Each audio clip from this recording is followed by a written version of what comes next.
podcast is for informational and entertainment purposes only. The views expressed are those of the host and guests and do not constitute professional advice. We make no representations or warranties regarding the accuracy, completeness, or applicability of the content. Please consult qualified experts for specific guidance. This podcast is for informational purposes only and should not be considered legal, health, tax, or professional advice. Always consult a licensed professional for specific advice related to your situation.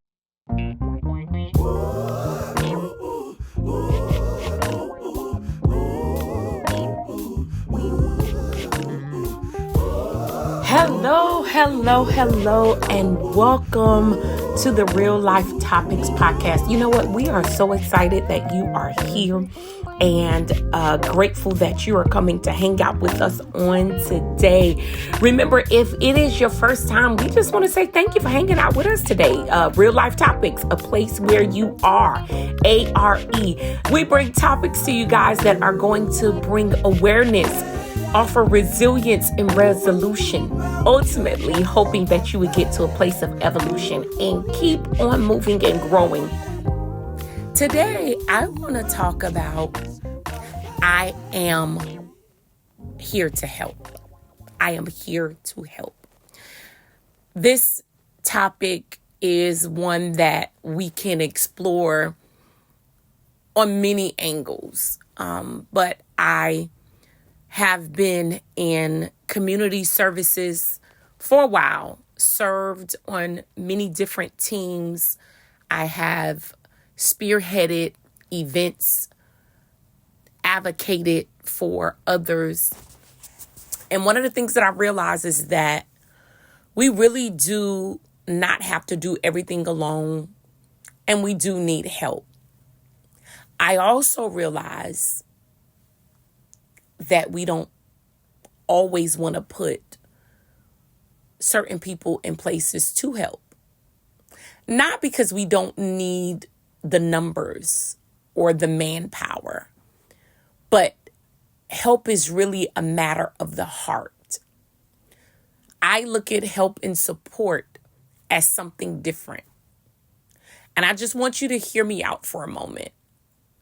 When we are supporters of a thing, we learn what it is, we learn the vision, we learn where our aid is needed, and we buy into it. It doesn't mean that everything is perfect. It doesn't mean that we like the way everything goes, but because we have bought into it, we support. If that were not the case, there were many things that you would not complete. Let me just take it for a moment. So often, we don't look at our careers or our job as something that can be optional because it is tied to reward, our paycheck. We get a paycheck. So there are certain things that we may tolerate, work through, put up with, because our reward is that check. And we need that for survival. So many times we will take things in that space that we won't any other place. But is it really okay to do that?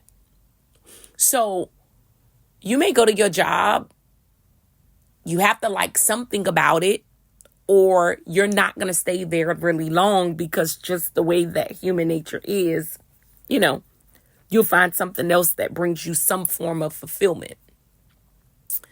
But let's talk about it from you're working on a team and you see a need. You see that there is something that needs to be done. You may be accurate in your assessment that there is a need. But one of the things that I learned is that just because there is a need and you see it, it doesn't mean that you're always the one to fill the space. I believe that because if you don't buy into the vision and you're not there really as a support, but you're showing up as help, you may conk out before the task is completed.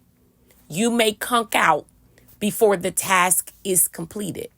Why? Because if the project does not go with the perfect timeline, if you face conflict, if you face challenges, you make it an option to quit because you have not bought into the vision. You have not bought into the main mission or the reason.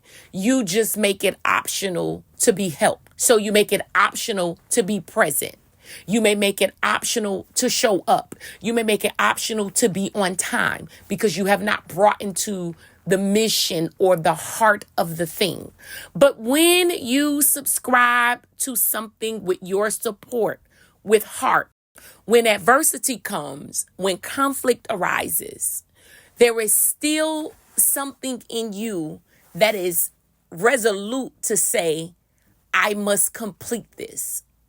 It is in this tune that I say that help and support looks different.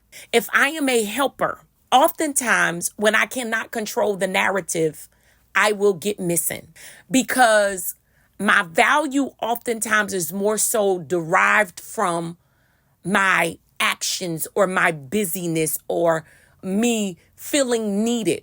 And it's not that you are not needed, but sometimes you might not be the right fit for the need. It doesn't mean you're not capable. One of the things that I really believe help support all of those things is not just merely about proximity, but it is also about relationship and trust. You know, here we talk about real life topics, things that people may not want to talk about. They may be uncomfortable. You may have experienced these things. And I'll tell you, I have dealt with people for a really long time on a very up close and personal basis. So there are a lot of things that I may talk about because I've experienced them, may not have experienced them personally. I may have seen them, but one of the things that I realize is when someone considers you to be in their space, it is not just about your resume. You could have a very polished resume, but when that person considers who they're going to bring in next to them, they also want to know that there is some trust there, that if they can't be present in a moment, that you would uphold the mission, you will uphold the task, you will uphold what we are working towards. It could be something as simple as a party, and you are the person on the event team.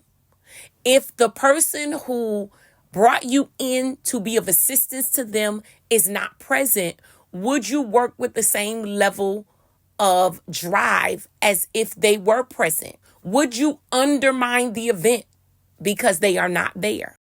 Oftentimes when we are supporters, it is not because we may always agree or always like a scenario, but we bought into the mission. We bought into the vision.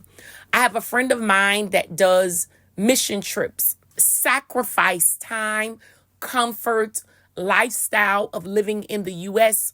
to go to other countries and pour into others. He doesn't complete those tasks because they are comfortable. He doesn't complete those tasks just because he said he would do it. But when faced with those adversities, because this is a mission and a vision that he has bought into and it is in his heart, he does not quit. When he was faced even with possibility of death, he bought into the vision. So without being present, he still supports that area.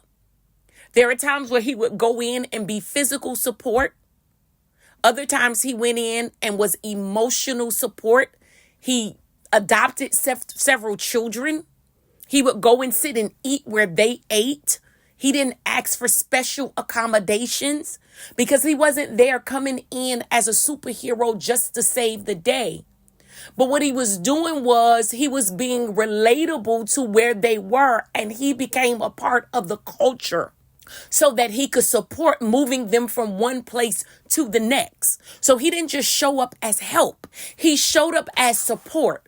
Support that bought into the mission, support that bought into the vision, support that sacrificed his own comforts. And I know that I have supported many things over my lifetime, not because of what I can get out of it, but because of what's in my heart to see people thrive and do well. Sometimes It wasn't even my best space, but I sacrificed anyway because I brought into the vision. I want to just encourage you as you look at your relationships. Some things we learned better as we go along. I don't know about you, but I will admit that there were certain things that I would not repeat. I've learned better. We should always aim to do better. As a matter of fact, that's what we do here. We become aware of certain things. Then we want to see if we can become resilient with it or resolve and then experience evolution. That's why we're doing this real life topic, to talk about things that will bring us awareness, resilience, and ultimately evolution. But I really believe that relationships are important to God. And I believe that we have to assess where we are. Some of the things that we are frustrated by can be self-inflicted. And then some of them, it's just the way the cookie crumbles. But I do believe that we have to level the playing field and lose some of our ego and ambition, selfish ambition, and ask God, where am I to support? If you do not ask God those questions, you could find yourself very busy, signing up for things that are not your assignment, ultimately being out of alignment and off of your purpose, ultimately ending up in delay. But it is an important time for all of us to take an assessment to say, what should I be doing and where should I be doing it? Not because you don't see that something needs to be done, but you grow to a point in your life where you realize I can't do everything and I can't be everywhere. And so when I choose to do something, I buy in, I give it my all, and I make a greater impact because I am prayerful about where I should support. We have to be very careful because if we find ourselves just all over the place, we literally could be denying or leaving vulnerable something that we should support because we're too busy helping in places where we are not assigned. I really want you to think about it. It's so many angles that you could think about this conversation. So many angles. I remember a time in my life where I was busy. And one day, God himself said to me, I want you to come off of this, and I want you to come off of this, and I want you to come off of this, and I want you to do this and this. Whew. That gave me some time, more than I had intended. And if we're honest, sometimes we like to be busy. In this culture, we go booked and busy. That is not a flex for me in this space in my life. I want to be impactful and productive. It is really important for me to be productive, not necessarily busy. Where I put my time, I want to make impact. And sometimes we conk out of a space prematurely because we are exhausted.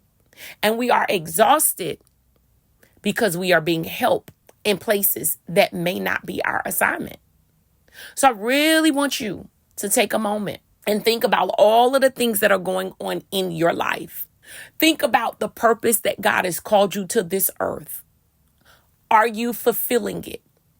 Are you showing up your best?